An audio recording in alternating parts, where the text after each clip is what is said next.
Pox community, Bombman007 sitting in with you on a new series of videos. Hope you guys enjoy this. I'm calling it PoxNora Unwrapped. And what I'm doing, guys, is I'm sitting down with the top players from the from all the factions, and some of the even the top split players. I've asked them to submit to me a battle group that they have used successfully in the meta. So the battle groups that you see are not going to be some cheeseball battle group that they've just thrown together for the sake of making a video, but it's one that they have actually played and won with in the ranked play. Then what I've asked them to do, if they didn't mind, was to take the battle group that they submitted to me and to play with it while I record their matches. And these guys have been fantastic. The response has been overwhelming, and I really appreciate the Pox players, especially the top guys, for taking the time to do this. And I'm going to start this series out with somebody that I look up to, because Savage Tundra has always been been my home faction. I've been around the block several times as far as that goes, but Savage Tundra is kind of where my heart is, and so Mr. Luvadata has taken the time to submit to me a battle group that he's put together.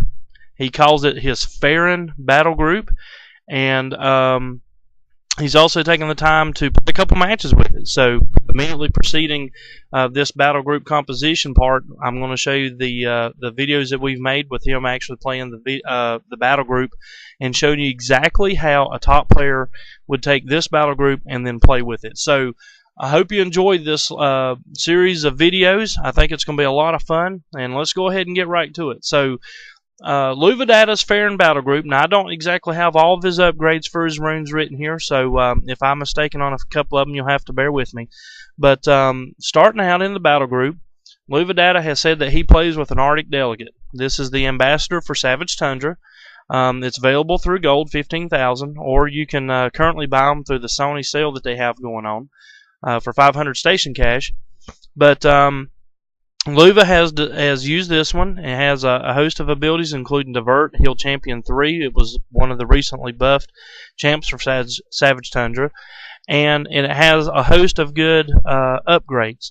Now, Luvadata definitely uses the Savage Exploit upgrade because it goes this Farron battle group.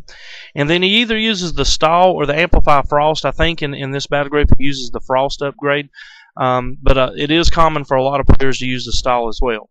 So Arctic Delegate ×1. Alright, and moving on, he uses Azarin the Shepherd. This is one of the heroes for Savage Tundra, the newest one out. When he's deployed, he does have a pet, Tusk the Mastodon. He's a perfect utility piece for Savage Tundra. Not fairly much used because of some nerfs that he took initially, but Luva has definitely put him to good use in this battle group. Beast Herder takes away lumbering and gives nearby beast AP, and he has the drive ability. He's guarded so that anytime a beast takes damage, he becomes enraged, or the beast around him become enraged, and then he's protective, so anytime a beast or a Lonx around him or on the board takes damage, he becomes enraged himself and adds 5 damage. Plus, he even has some really nifty upgrades. The tips and the upgrades that Luvadata has gone with is Divert and Battlemaster 3, which really enhances the champions around him. He does have Summon, Snowcat, and Regeneration 2, but typically Battlemaster 3 and Divert are the upgrade options that Savage Tundra players use when they do run Azarin. The next piece is the Farron Dancer. Now, 1 times Azarin, of course, as is standard with all the champions, or the heroes. Alright, Farron Dancer. This is the new limited or legendary piece that came out in the last expansion for Savage Tundra. The Farron Dancer comes in at 71 Nora, and again a host of abilities, but she has a unique one in the Flourish ability. Opposing champions within 4 spaces are charmed. They have -2 damage and distracted for 4 turns, so they become charmed and distracted, which makes her a pretty annoying piece to have around. Now, from the best of my memory, Luva runs the Heal Mass 3, and it's either the Motivate or the Abash upgrades. I can't quite remember, but Abash is definitely one of, in my opinion, one of the best abilities in the game. Really makes a unit hard to one round out there. And then of course Motivate just absolutely, adds +1 damage to all the other units in play. 2 times Farron Dancer, guys. So 2 times the Farron Dancer going into the battle group. He uses 2 times Farron Master. Now these guys have a lot of staying power, very hard to take down, low Nora cost, low damage and speed and things. However, he's encroached, so he's going to pick up some damage and speed when your opponent controls fonts, and if they have more fonts, his defense is going to go up. He's an antagonizer. He has the Farron Focus upgrade, which is one of the big abilities that Luva is working around in this entire battle group. Farron Focus, when they do damage, they become Frozen 1. If they hit them again, they become Awestruck. If they hit them again, they become stunned, and if they hit them a 4th time, they become stunned 2, meaning that the stun will actually persist into the opponent's turn. So the Farron Focus and then the Freezing R, so he's automatically going to freeze everything. Everybody has the frozen condition, so anytime anybody comes near him, they're frozen. And so automatically when this guy hits them, they automatically become Awestruck. So that's the combo with the Freezing Aura and the Farron Focus. Counterattack melee, Reflexes 2, Evasive 2, and Coordination. And I believe that Luva runs the Reflexes 2 and Evasive 2. That's the standard build. I've seen some counterattack melees. The Coordination not so much, but the Reflexes and Evasive 2 make the piece very durable and extremely hard to take down. So 2 times Farron Masters, guys. Alright, on to the next one. Farron Ninja, one of the most, well, when he was released, he was well over the power curve, even though despite his low stats. This little guy, moderate damage, good speed, good range, no defense, and moderate hit points for a piece in Savage Tundra. But where he really gets nasty is he has Domain Shadows, so he's going to pick up a little bit of damage and defense, plus the mobility anytime that he comes in, is in stealth mode. Dragging attack, so he's going to automatically drag the pieces towards him. And a big combo with this guy that you'll even see in our videos coming up is that he is able to deploy a snow trap, which is the upgrade that Luva goes with, and then drag them into that snow trap. So it's a devastating combo, and you'll see it to full effectiveness in the Luvadata match coming up. Savage Exploit, Deception, and Flash Bomb. If I remember correctly, I think Luva runs Deploy Snow Trap and maybe the Flash Bomb, but he very well could run the Savage Exploit for the extra damage. So be paying attention to that in the video. Alright, so Freezebug Keeper. The Freezebug Keeper has been a strong utility piece since its release. It has the Chuck Freezebug ability and a little bit of Nora Miner to help make up for his cost and really for his lack of usefulness. But where he does become extremely useful is in his upgrades. The Sever Summons ability, so he's going to destroy all summoned creatures and things within all summoned champions on the 8 squares are completely destroyed, and that would include the freeze bugs that he throws out. Damage Shield Physical 3, which adds to his DPS, and then a lot of folks will see the Favor upgrade. Luvadata uses the Sever Summons and the Favor, I believe, upgrades for his Freezebug Keeper. Alright, so Freezebug Keeper ×1, guys. And let's see here. The next one up on the list is the Jakey. Let's see where he's at. Jakey Owl Raider. Alright, so the Jakey Owl Raider. Let's bring this sucker up here. Alright.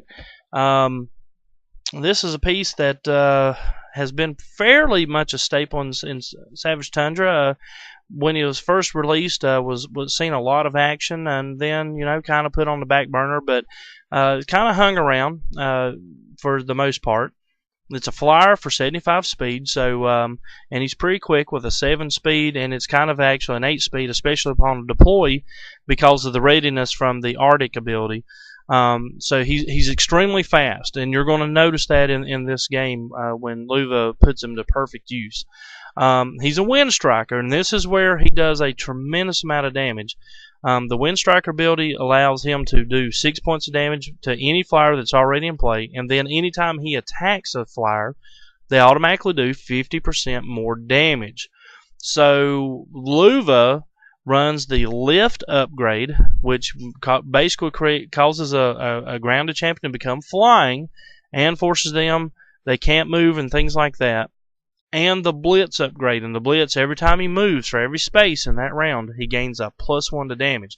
So if he moves 5 spaces, he'll gain 5 damage, and then he can attack, adding 5 damage to that attack. So Blitz is a very powerful ability. Luvadata runs the Lift and the Blitz upgrades in this one, and watch for the Jakey Outraider in these matches. He uses them as just a tremendous damaging force. So 2 times, guys, 2 times Jakey Outraider.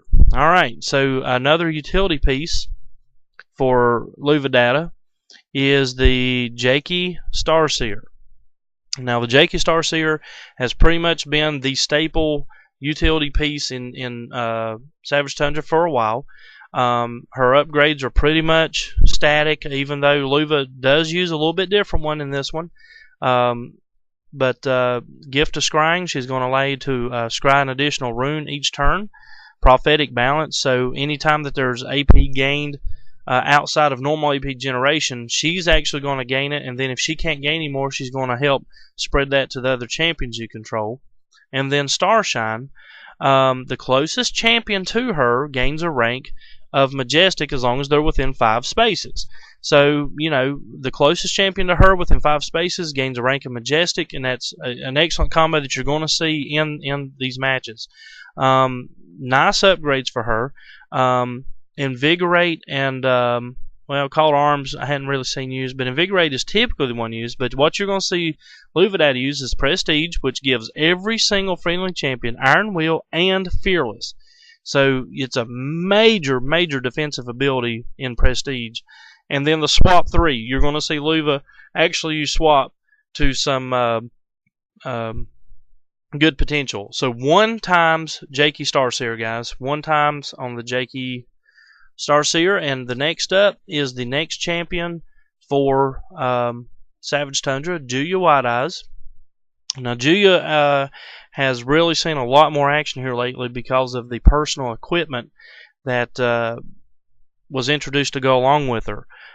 She has a host of abilities, and Julia, especially upon release, was just an overused champion. I mean, she was used left and right and was pretty much auto-include.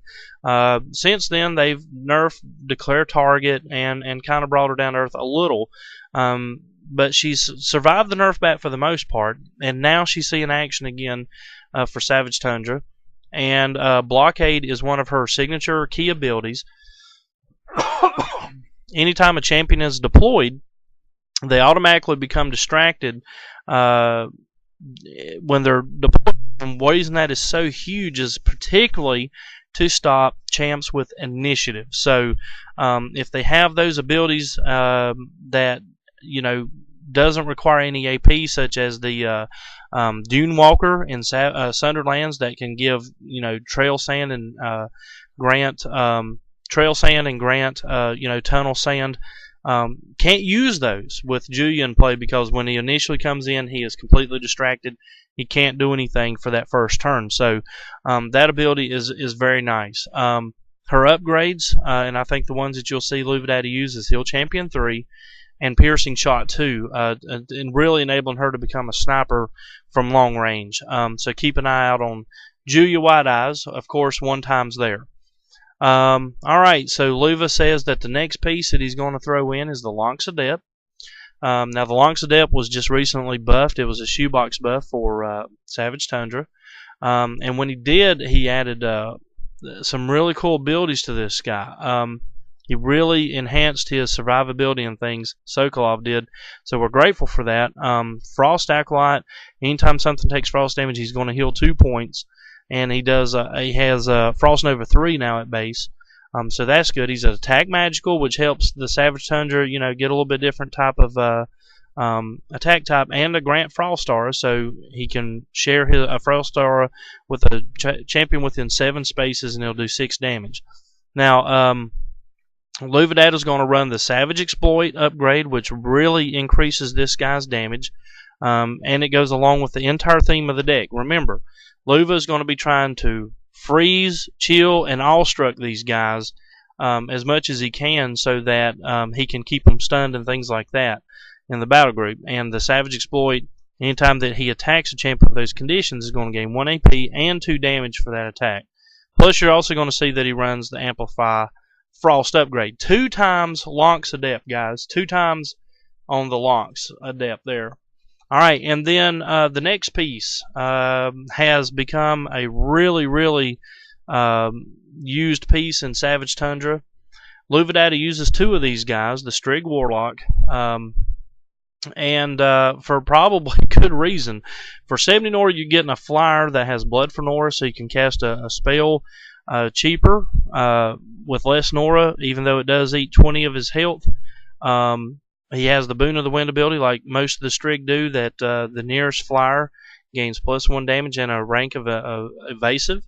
And then, of course, if he gets the killing blow, he's going to swarm the kill into an Arctic Beast with 50% of its hit points. And that's just nasty. The swarm creature is always real, so they can contest fonts. They do have spell presence. It is a real champion for all purposes, so that's a big, big thing to remember anytime you see a creature with a swarm ability. Most of the swarms are real creatures and can contest fonts and act just like a normal creature. Now, Luvadata runs, let me see if I can remember this correctly. I know for a fact that he runs Dark Favor and maybe even the Dark Raven form for detection, but I can't remember off the top of my head. I don't really remember him throwing out the Warlock much, but keep an eye on the upgrades for Luva. Shroud is an awesome one, giving every friendly creature within 3 spaces 2 ranks of evasive. Dark Favor, which I think is one that Luva runs. I think he does run the Dark Favor. Paralyze, holds them stout and keeps them from moving for a turn, and then Dark Raven form, which turns them into the bird that gives them flying mobility and detection 3. So I can't remember, but keep an eye out on the Strigg Warlock and see if Luva, which upgrades Luvadata uses on those. Alright, so guys, there is just one more champion left. He does use all 3 heroes in this battle group. Tracker Narc is the 3rd and final hero and the last champion in this battle group. 2 times the Strigg Warlock, by the way, guys. 2 times on it. And 1 times Tracker Narc.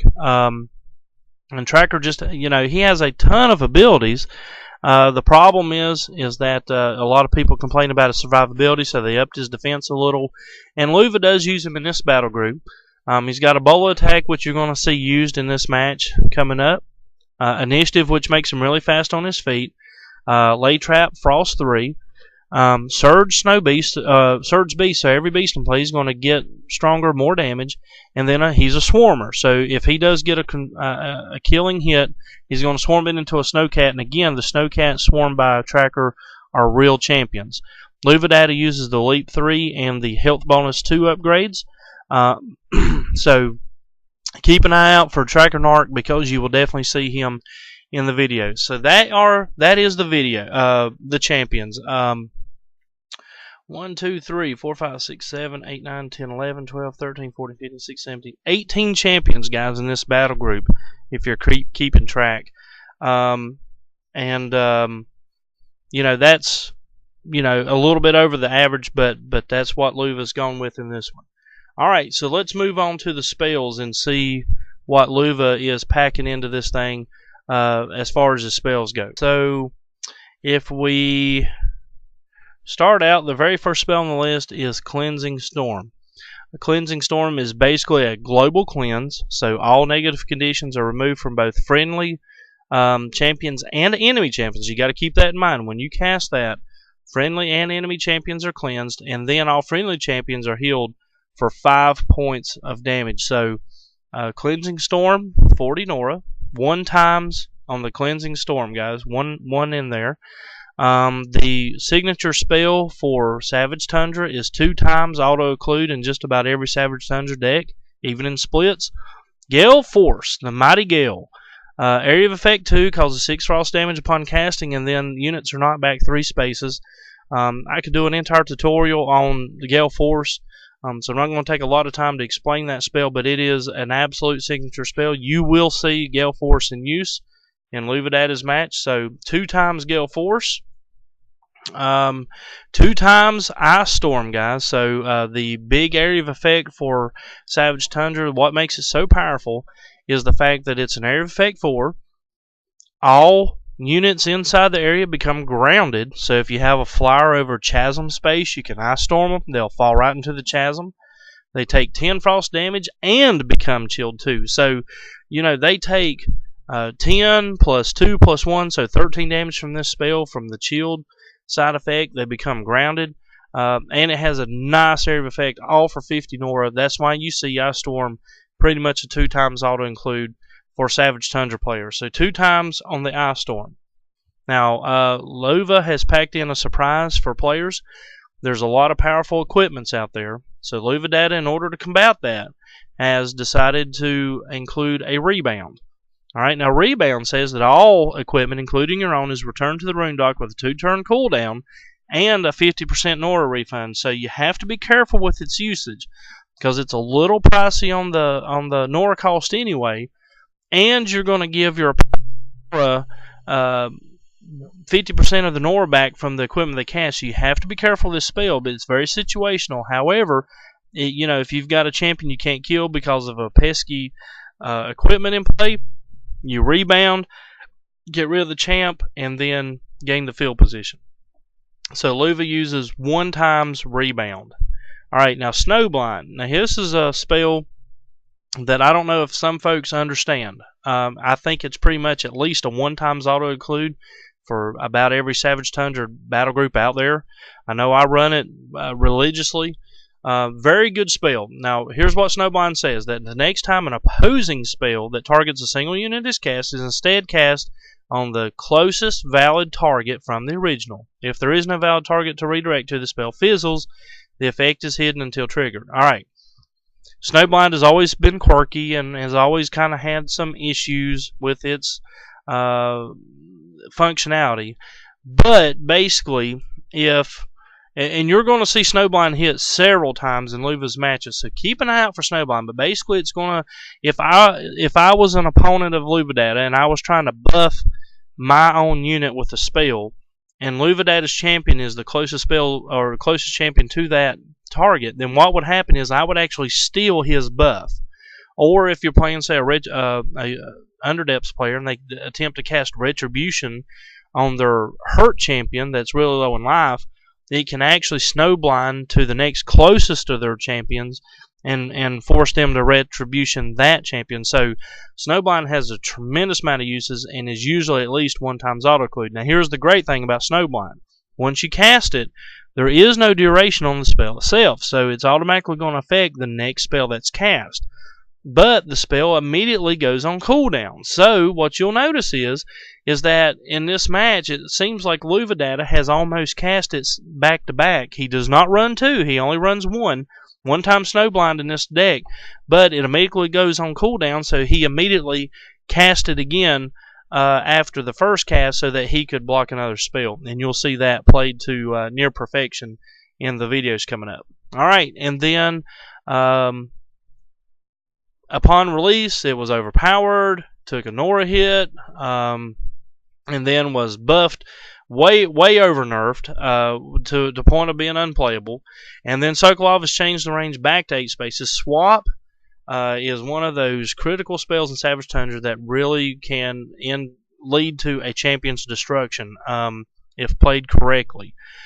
Swap, basically target opposing champion. You target the actual the opposing champion, and it swaps with the nearest valid friendly champion within 8 spaces of that enemy champion that is the same size of him. So if you have say a small unit that is 8 spaces away from another small unit of yours, you can swap their spaces and have that unit come right up into the middle of your champions and get taken out. You're going to see swap used in this battle group that Luvadata uses. So 2 times swap, guys.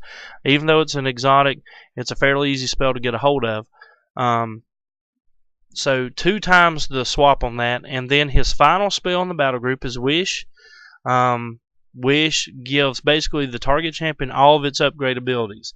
Luvadata does use that, so keep an eye out for Wish. Alright, let's see what the relics are.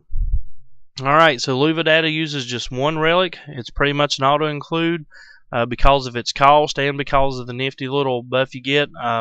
It's not, the banners were all nerfed back not too long ago, but basically the war banner provides annex so that your font space is increased by 1. You know, that helps for like the terrain and things like that. And while it's in play, all of your Savage Tundra champions gain 5 hit points and +1 damage. It's unique, meaning you can only have 1 war banner in your whole battle group. But for 20 Nora and 21 hit points, but just by itself, it's an extremely efficient rune. And then combined with the other abilities, that's why the war banners are include steel even in today's game. So 1 times provincial marker, and let's see, the final rune in his battle group is none other than the Kenai Crown, which is Julia's signature item.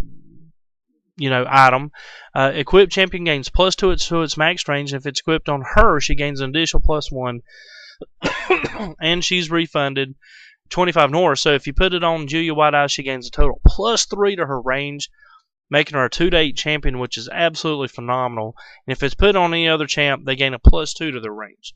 So that is Luvadata's battle group, guys. 1 times on the Kenai Crown. So to refresh, 1 Arctic Delegate, 1 Azerin, 2 Farron Dancers, 2 Farron Masters, 2 Farron Ninjas, 2 Jakey Owl Raiders, a Jakey Starseer, 1 Julia White Eyes, 1 Freezebug Keeper, 2 Lonks Adepts, 2 Strig Warlocks, 1 Tracker Narc, 1 Cleansing Storm, 2 Gale Force, 2 Ice Storm, 1 Rebound, 1 Snowblind, 2 Swap, 1 Wish, a Provincial Marker, and Kenai Crown. Guys, I hope that you like this battle group. We'll see it in play next as Luvadata plays actual matches with these battle groups. So pay attention to the style of play and to the upgrades. And guys, thanks for watching. We'll see you in the game.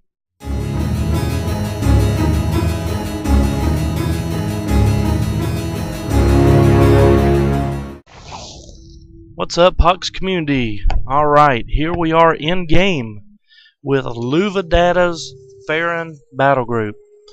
He was so kind as to share his secrets with us about what is in the battle group, and now we're going to watch it actually in play.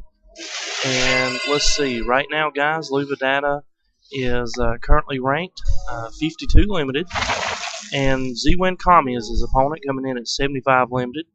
Luvadata is running the full faction Savage Tundra, which we've already given you, and Z-Wind is coming in with Kathir 4, so this is extremely nice of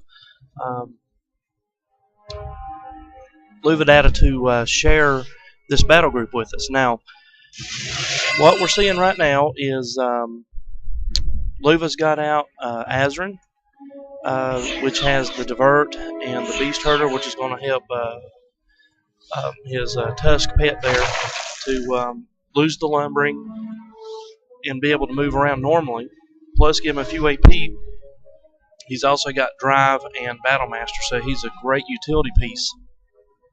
He also has Protective, so anytime that something shares the race as him, he gains the extra damage. and he is a beast in a lock. So anytime that like the elephant takes damage or another locks, he really enrages up and gains +5 damage. Now we've got Luvadata. See, now he just used Beast Herder, so now Tusk is going to gain some extra AP, loses the lumbering, so see it's gone from down here. And now Luva is threatening Z-Wind's font.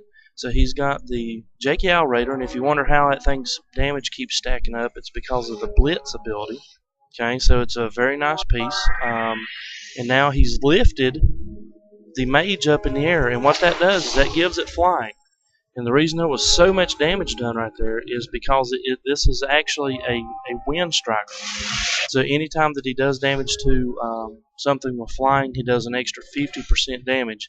And on top of that blitz, that can be a pile of damage. So see, Luva used the divert from Azran in order to divert the Angel's entangling attack, which just niftily popped over on the Elven Mage, and Z-Wind can't get away. Now that's a problem with Glyph, is it actually binds him right there, and he can't get away from it. So right now Z-Wind's trying to do everything he can to get out some damage, uses the Frost Nova, which will slow it down just a little, eating up some of its speed. And the Angel's trying to do the damage. Here comes a heal. But remember, he did a lot of fat damage a while ago. Plus, after the Owl Raider strikes this time, he's going to gain another 2 charges, which will allow him to use his charge cone. So now he's going to finish off that mage more than likely with the frost or with the frost cone. So there's the frost cone. It only does 9 to the mage, so he's going to hang around a little bit longer unless Luva uses a spell, such as one of his ice storms that he has 2 of. So down goes the Elven Mage. Also does some damage to the Angel of Restoration and to the Torton Porta Mage. And then he uses Tusk to do some damage to the banner. Now, the banner serves as 2 things for Z-Wind. Number 1, it serves as a font holder. So if you'll notice, none of Z-Wind's champs are inside the font. He's actually using the relic to hold down the font for him. So even though he has champs in there, he's not taking it. Now what just happened was a nasty steal. Snowblind actually interrupted the Tree Folk's Blessing that was intended for probably the Angel, more than likely. Snowblind deflects the next single target spell and puts it on the next closest champ. So if he was targeting the Angel, the next closest champ becomes Luvadata's Owl Raider. So now that thing just gained physical resistance 3 and regeneration 3. So that's not good for Z-Wind. Azran finishes off the banner, and now what's going to happen is Luvadata is actually going to capture this font because the banner's gone and Z-Wind has no presence inside that font, and Luvadata's JK Owl Raider is inside there. So now here we go. We've got a couple more pieces on the board. If you'll go back to your list, he said that, let's see, how many of the bug keepers did he say?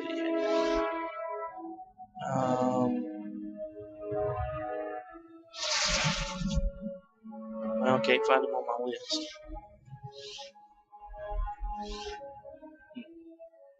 Okay, well the list I had doesn't have Bugkeeper on it, so I guess we'll see what he does. Now, right there, he just used a swap. So if you go and see that swap, trades places basically with a champion within 8 spaces. So now the Angel is really going to take some fat damage locked in there between all of Luvadata's pieces, and there she goes. So the swap ends up in a kill for the Angel, and Z-Wind is not going to play it out. Luvadata gets a win with the Farron Battle Group. So fantastic start. Hope you enjoyed this video and hope that it was useful, even though it was kind of short. And thanks to Luvadata for sending his battle group and for playing it for us. We'll catch you guys next video.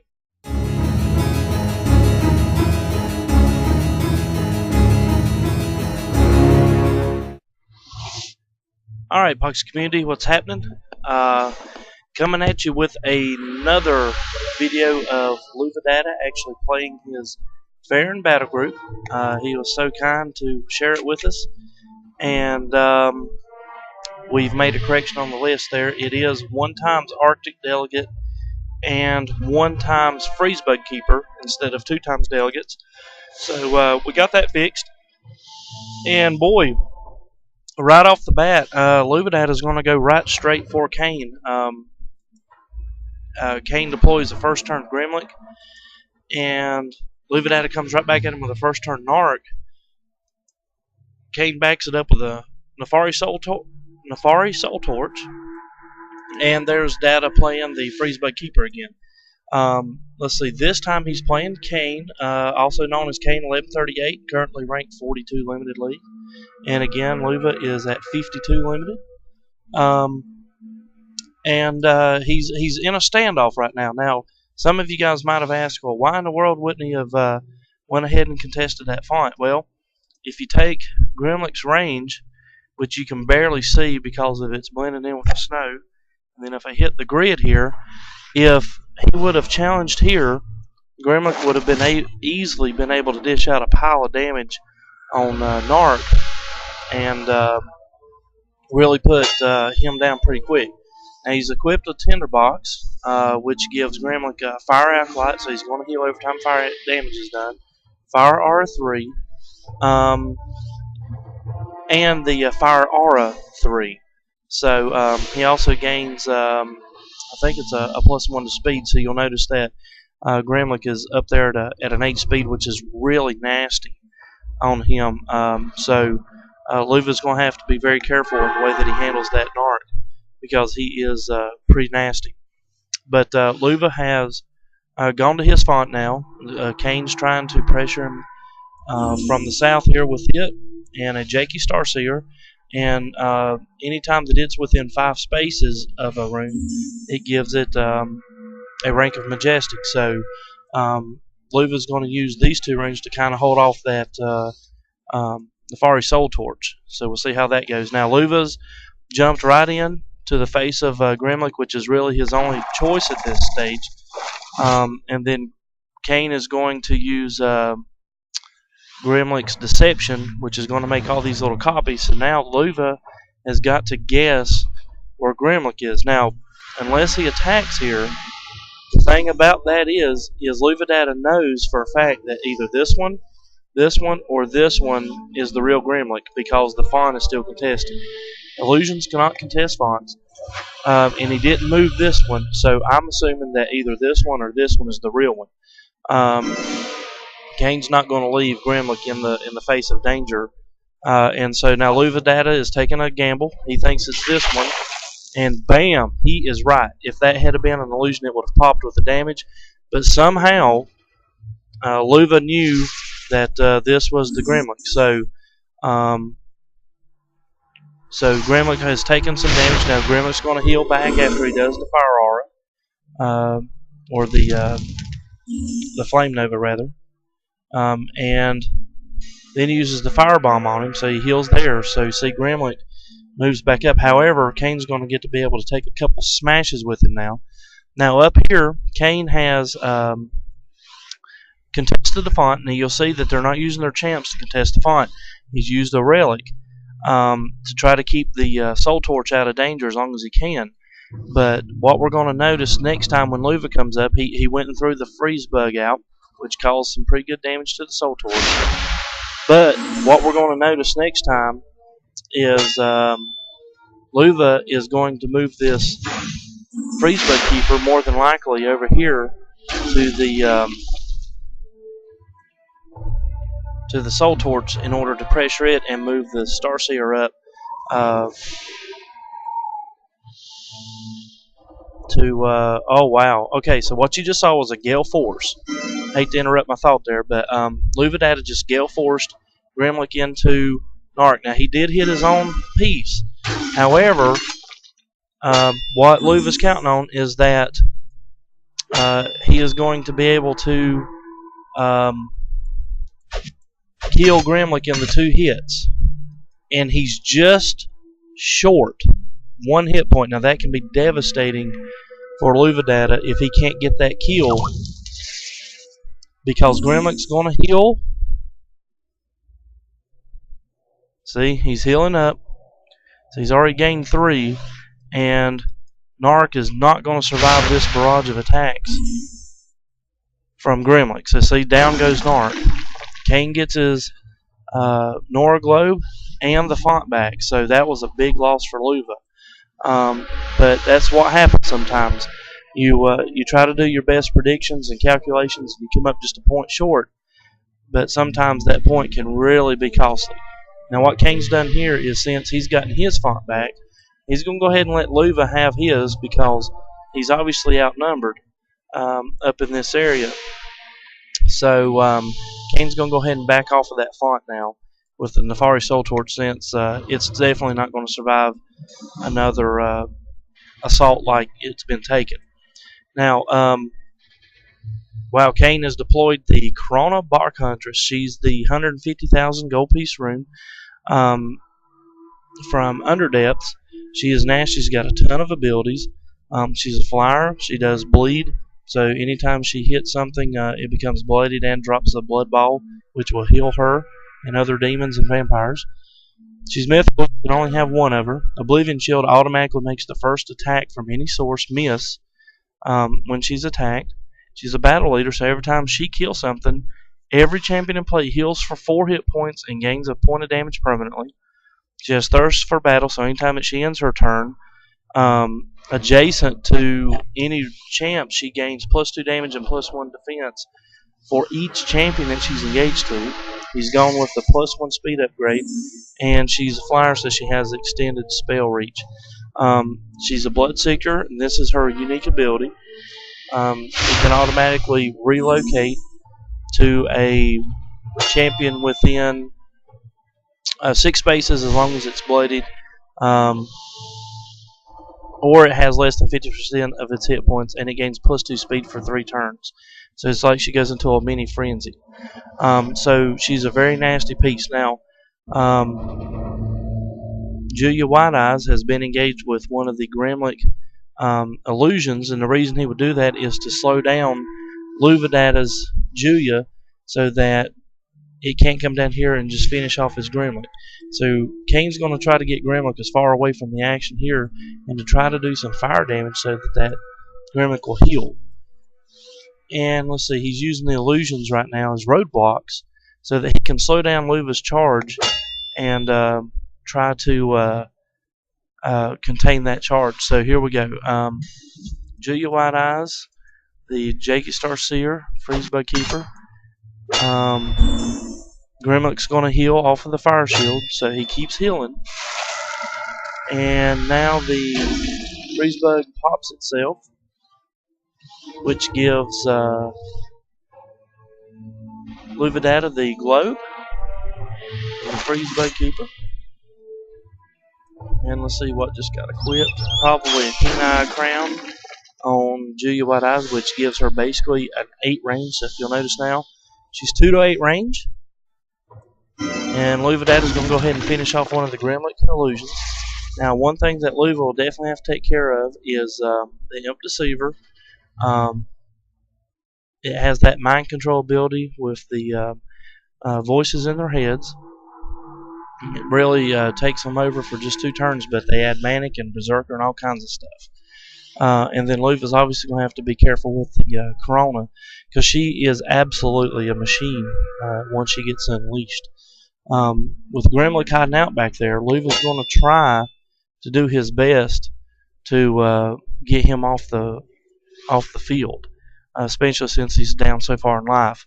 But he's only going to have a chance or 2 because Kane's just deployed the Nefari Guardian, which has Bodyguard, which will actually help to keep Gremlic alive. So we'll see what happens here if Luva is able to really keep the pressure on Kane here. You'll notice that if you'll notice what Kane's movements have been, he's drifted back towards his font and to his shrine here.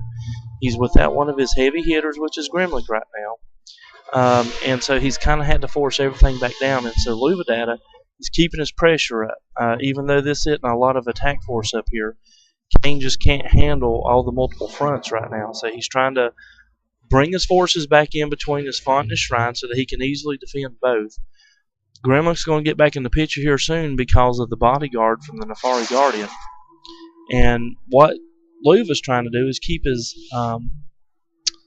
Nora down by keeping the font contested. So the bodyguard, instead of going to Grimlock, has instead gone to Corona. And now Grimlock's going to issue out his deception again. So see, that's going to help Grimlock's survivability even more.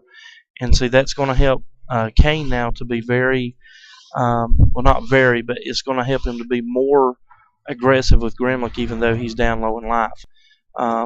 Grimlock's slowly working his way back in life, and that's something that Luva knows, but will try to deal with in his time.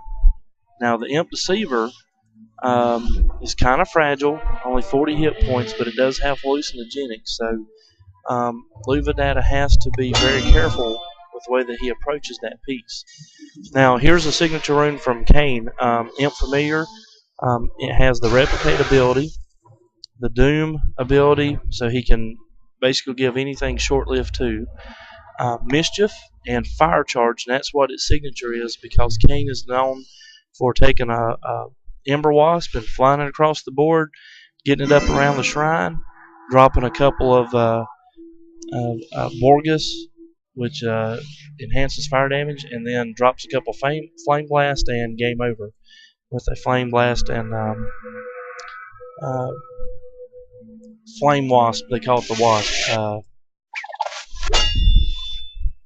battle group. So right now, Luva is trying to put some pressure on Kane by attacking his font, and so what that's going to force Kane to do is it's going to make Kane come up here and deploy around his shrine, and it's going to force him to put pressure on these two pieces because he's only got 43 life left on his shrine.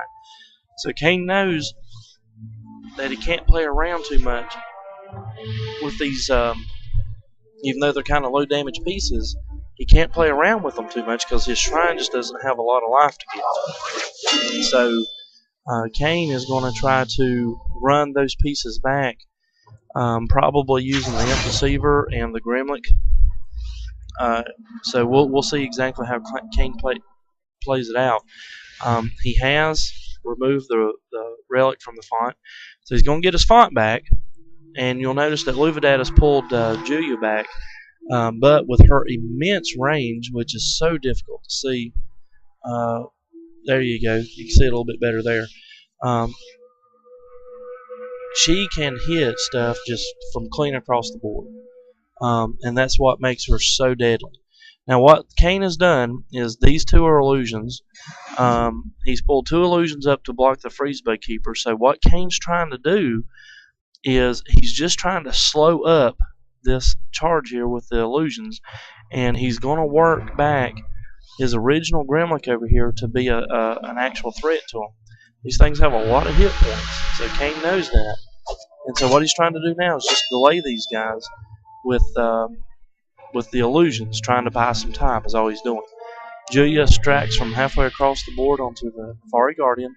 So Luva knows that it's absolutely pointless to attack Corona because of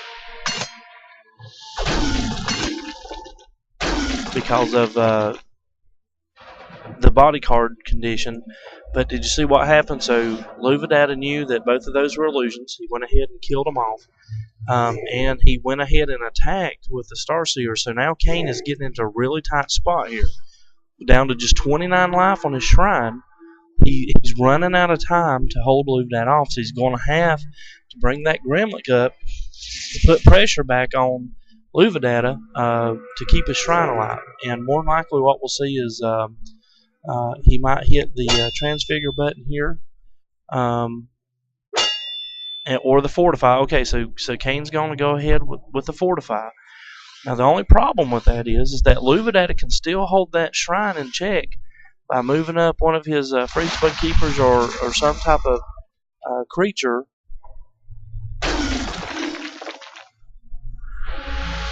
Okay.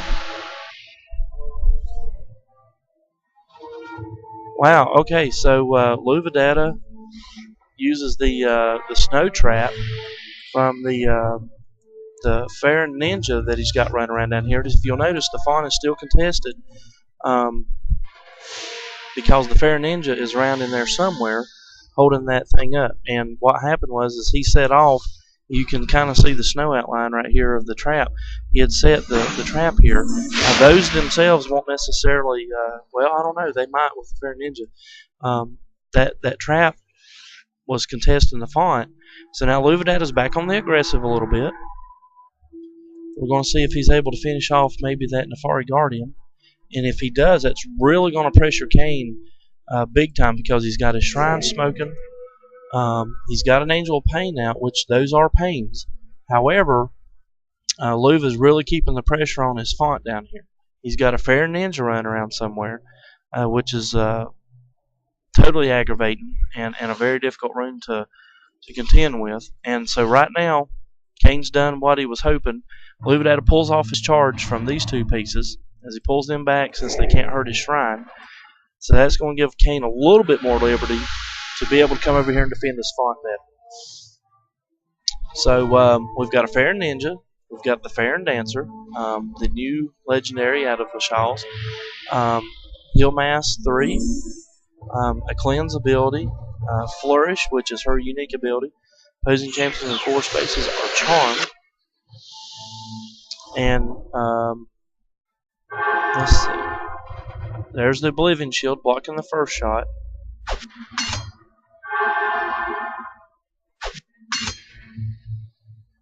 Okay, and wow.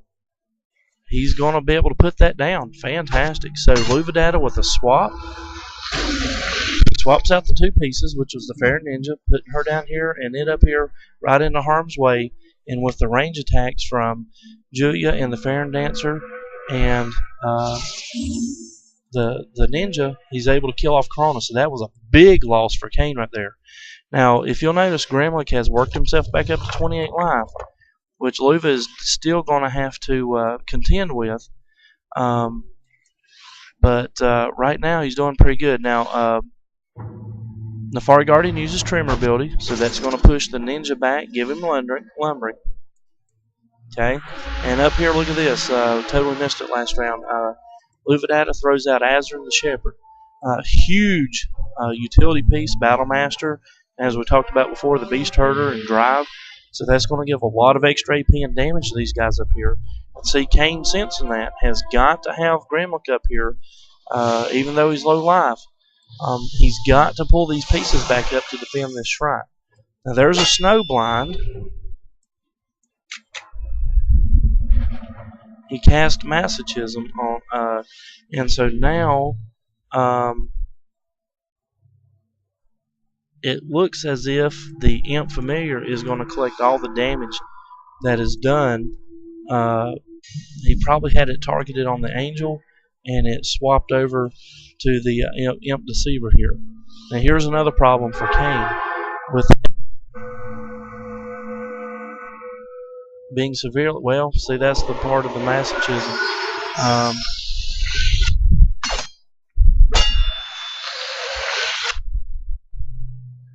Alright, let's see what he did here.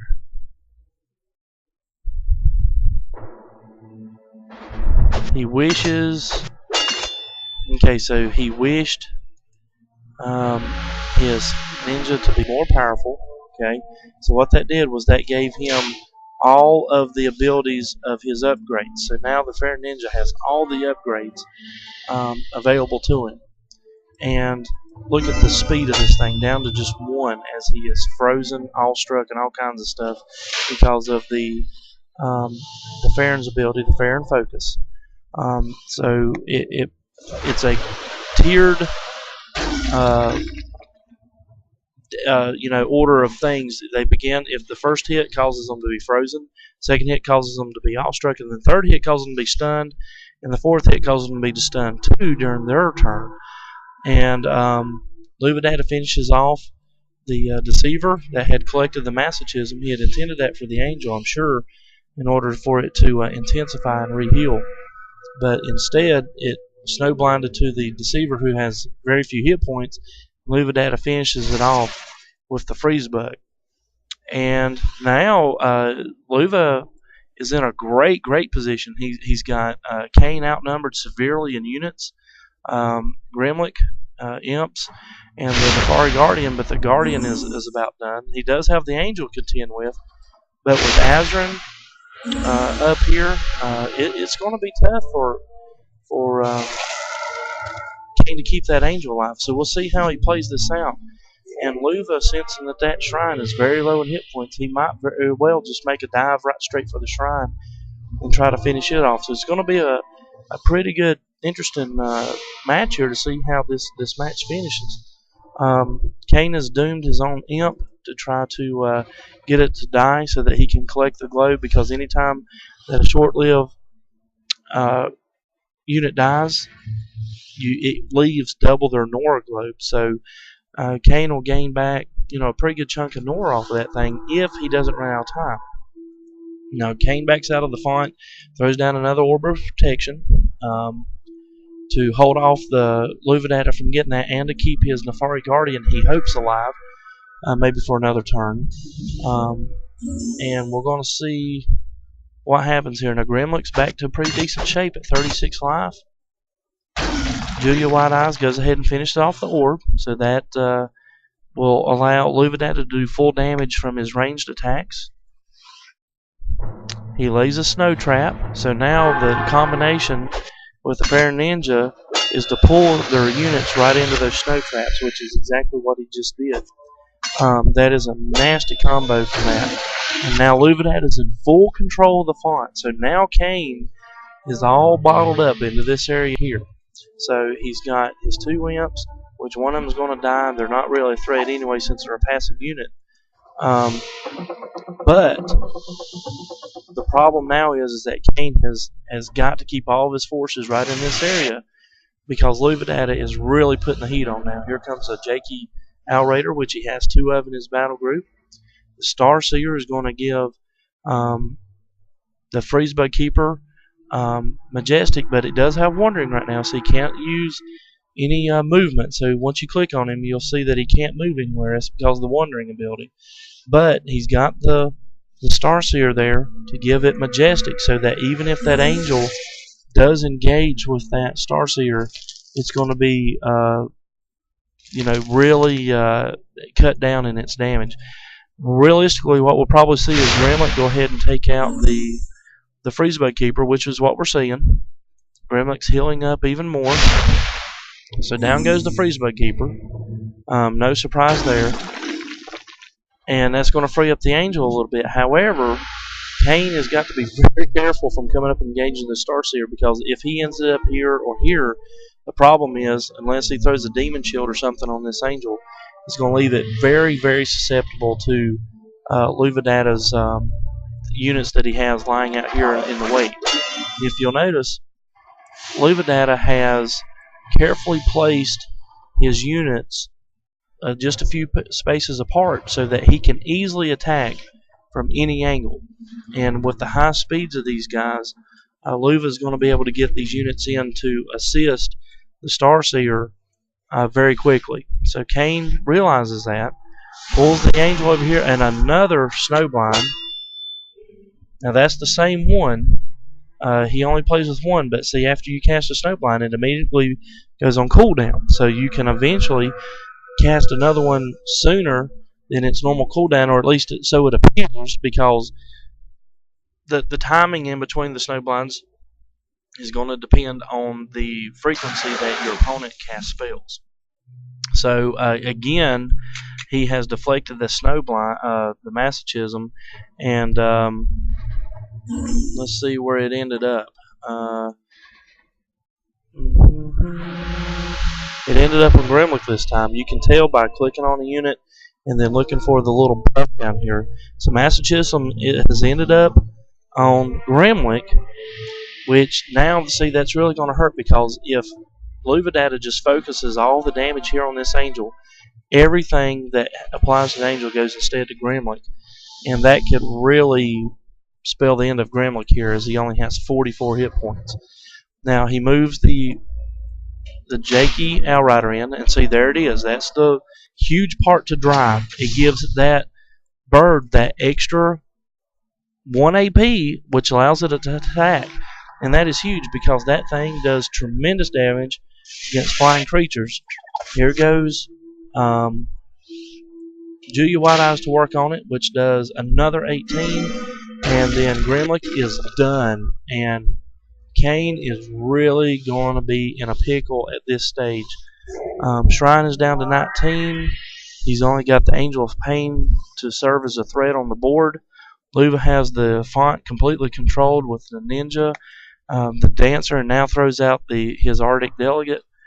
And it looks like Luva's on his way to beating a really good player here, but it's because of keeping his pieces separate, and it goes to show you that Luvadata is a great player, and that's the reason we're doing these videos.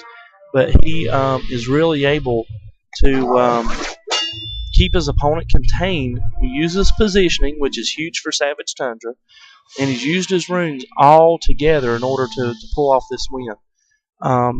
The utility from Azurin is fully seen in this match, and it's just a well-played game. He kept his pieces alive when he had to, and even when he lost his Tracker Narc early, and it kind of looked like Kane had an advantage, Luva bid his time and played smart in order to keep the game around. But it looks like Kane is just about going to go ahead and concede this one. He's going to go ahead and transfigure here, and without any fonts, Kane can no longer put any type of creatures in play. That's why he deployed the Nefari Guardian and the Nefari Soul Torch, but both of those are not very combat friendly units. So Luvadata is pretty much going to roll here.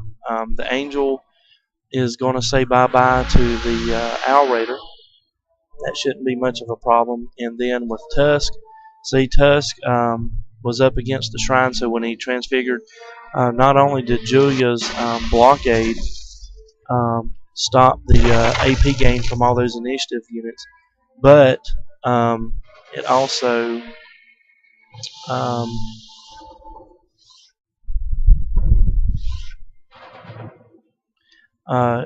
kept that shrine from moving away. So that's why you always put a unit up beside of a shrine if you want to keep it from moving. And so here we go. Another Masochism in place on the Nefari Guardian. There goes that. He's done. So no more blocking the damage. Luva will probably go to work now on the Shrine, and this Angel is bye-bye. Right there to the Owl Raider, because he can use his charges left to do that in, but instead he just uses the Starseer. And alright, so he used the swap ability to get Azurin into play, and now here comes the free damage from the Frost Cone that's going to take care of the Shrine and the Imp. And Kane is down to his last turn here, guys. So it just goes to show you that if you manage your spacing, things like that, you can totally win your games and